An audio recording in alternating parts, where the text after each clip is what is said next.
എന്തൊരു ചൂടല്ലേ. പ്രിയപ്പെട്ടവരെ, ഇന്ന് ജുമുഅക്ക് ശേഷം പള്ളിയിൽ നിന്ന് പുറത്തോട്ട് വന്നപ്പോൾ അന്തരീക്ഷമൊക്കെ വളരെയധികം ചൂട് പിടിച്ചൊരു സമയമാണ്. ആ സമയത്ത് ഒരാൾ എന്നോട് പറയുകയുണ്ടായി, എന്തൊരു ചൂടാണല്ലേ. യഥാർത്ഥത്തിൽ ഈ വാക്ക് കേട്ടപ്പോൾ എനിക്ക് ഓർമ്മ വന്നത് എന്നോ ഒരു ദിവസം പഠിച്ച ഉസ്താദുമാർ ഓതി തന്ന ഒരു ഹദീത്താണ്.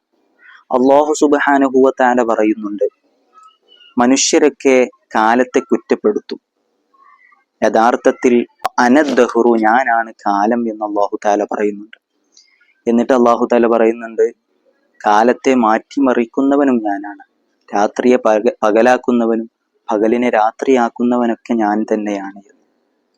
യഥാർത്ഥത്തിൽ ഈ ഹദീത്ത് കേട്ടപ്പോൾ ഈ ഹദീത്തിൽ നിന്ന് നമുക്ക് മനസ്സിലാക്കാൻ കഴിയുന്നത്, കാലം എന്ന് പറയുന്നത് ഒരിക്കലും കുറ്റപ്പെടുത്തേണ്ട ഒരു സംഗതിയല്ല.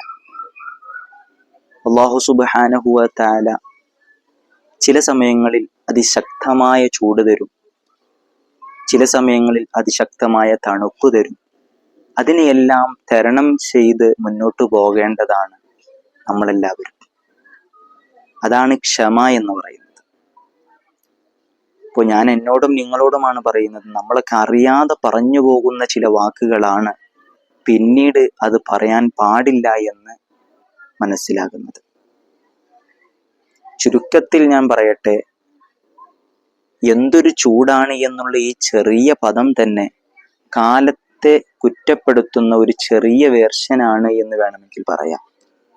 അതുകൊണ്ട് നമ്മളെല്ലാവരും വളരെയധികം ചിന്തിച്ചുകൊണ്ട്, ആരെയും കുറ്റപ്പെടുത്താതെ, കാലത്തെയും കുറ്റപ്പെടുത്താതെ, ഒന്നിനെയും കുറ്റപ്പെടുത്താതെ മുന്നോട്ട് പോവാൻ ശ്രമിക്കണം. അല്ലാഹു സുബ്ഹാനഹു വ തആല തൗഫീഖ് നൽകട്ടെ.